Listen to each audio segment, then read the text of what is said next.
यदि तपाईँ आफ्नो बिजनेस नयाँ बानेश्वरमा स्टार्टअप गर्न चाहनुहुन्छ र 10 आना जग्गाको खोजीमा हुनुहुन्छ भने चाहिँ मेरो पछाडि रहेको यो प्रपर्टी बेस्ट हुनसक्छ तपाईँहरूको लागि।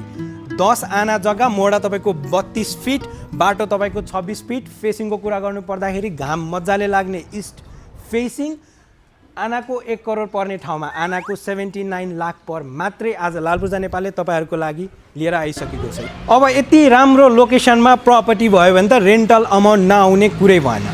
यो प्रपर्टीबाट रेन्टल तपाईँको महिनाको 2 लाख अलरेडी आइरहेको छ र यो प्रपर्टी किन्दा तपाईँले यो घर पनि एकदमै फ्रीमा पाउनुहुन्छ। र यो प्रपर्टीबारे अझै विस्तृत जानकारी चाहेमा आज नै सम्पर्क गर्नुहोस् लालपूजा नेपाल, किनभने लालपूजा नेपाल जस्तो नाम त्यस्तै काम।